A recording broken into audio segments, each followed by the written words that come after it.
Okay గురుగారు, అంటే ఇప్పుడు మీరు చెప్పిన దాని ప్రకారం తను కనుక ఈ ఫస్ట్ యాక్సిడెంట్ కానీ లేదంటే సెకండ్ యాక్సిడెంట్ కానీ ఎప్పుడైతే జరిగిందో అప్పుడు వెంటనే చూపించుకొని ఉంటే కనుక దీని నుండి బయటపడి ఉండేవాళ్ళు అంటారా? తప్పకుండా తప్పకుండా అండి, తప్పకుండా బయటపడేవాళ్ళు అండి. ఇప్పుడు ఏదైతే ఫీవర్ వచ్చినప్పుడు మనం డోలో వేసుకుంటే కంట్రోల్ అవుతుందో ఆ తర్వాత మనం హాస్పిటల్కి వెళ్తామో, అదే విధంగా కనుక ఈవిడికి ఎప్పుడైతే నెగిటివ్ అనిపిస్తా ఉందో ఆ నెగిటివ్ అనిపించిన పరిధిలోనూ వీళ్ళు వెళ్ళుంటారండి. వెళ్ళరనేది నేను చెప్పను, వెళ్ళుంటారు. ఎందుకంటే వాళ్ళు ఉండేటువంటి ఏరియా అట్లానే ఉంటుంది కాబట్టి ఖచ్చితంగా వీళ్ళకి వెనకటువంటి ఒక గురువు గారు కావచ్చు, ఒక సాధువు కావచ్చు, ఒక యోగుడు కావచ్చు, యోగుడు కావచ్చు, ఎవరో ఒకరైతే ఖచ్చితంగా అయితే వీళ్ళ దగ్గర ఉండుంటారండి.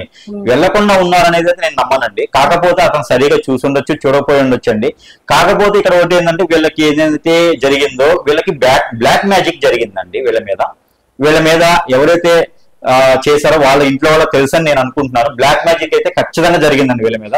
ఇప్పుడు మీరు అన్నట్టుగా వాళ్ళ నాన్నగారు లాస్ట్ ఇయర్ ఇదే డేట్ లోనూ ఒక రోజు 2 రోజులు అటు ఇటుగా కాలం చేశారని చెప్పేసి అన్నారు. దీనికి నేను చూశానండి. ఇది కూడా బ్లాక్ మ్యాజిక్ మహమే ఉంటుంది. బ్లాక్ మ్యాజిక్ జరగడం వల్ల ఇది జరిగిందండి. వీళ్ళ మీద ప్రయోగాలు అయితే చాలా జరిగినాయండి. ఖచ్చితంగా నేను చెప్తానండి. ఇది నేను నిరూపిస్తాను కూడా అండి. ఖచ్చితంగా నేను నిరూపించడంతో పాటు డెమో కూడా నేను చూపించగలుగుతానండి. వాళ్ళ ఇంట్లో కావచ్చు, వాళ్ళలో కావచ్చు, ఇప్పుడున్న వాళ్ళు నెక్స్ట్ ఎవరు ఉండేది కూడా నేను మీకు డెమో కూడా నేను చూపించగలుగుతాను కూడా. నేను ఖచ్చితంగా చెప్పగలుగుతాను వాళ్ళ ఇంట్లో మాత్రం బ్లాక్ మ్యాజిక్ ఖచ్చితంగా జరిగిందండి. ఇది ఒక్కసారి మీరు ఎక్కడైనా బయటకు వెళ్ళి చూపించుకుంటే చాలా మంచి జరుగుతుందని నేను అనుకుంటున్నానండి.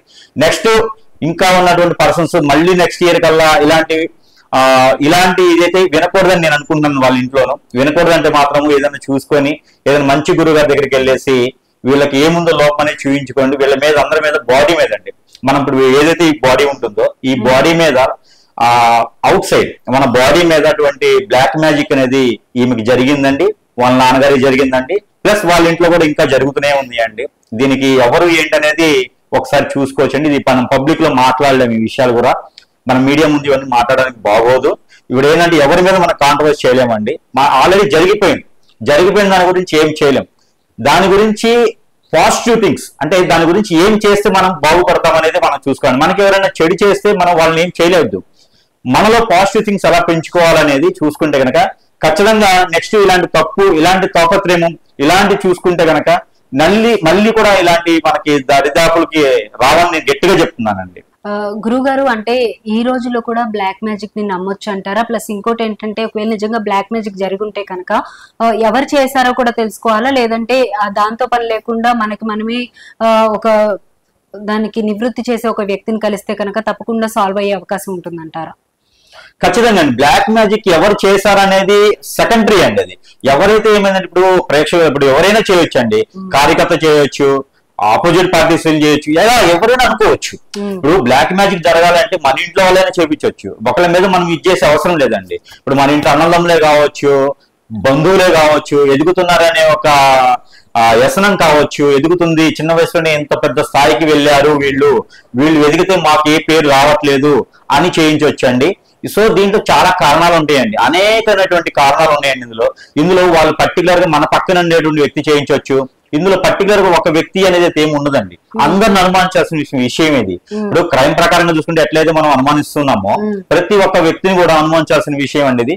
ఒక మనిషికి గనక మనకి ఇలా అవుతుంది అంటే గనక వీళ్ళ వెనక బ్యాక్గ్రౌండ్ లో ఏం జరుగుతుంది అనేది ప్రతి వ్యక్తిని కూడా మనం అనుమానించుకోవాలండి. మన పక్కన ఉన్న వాళ్ళని, మన వెనకున్న వాళ్ళని, మన తోడు ఉన్న వాళ్ళని, ఎక్కడో ఉండి మనం అంటే పడని వాళ్ళని ప్రతి ఒక్కరిని కూడా మనం గ్రిప్ చేసుకోవాలండి.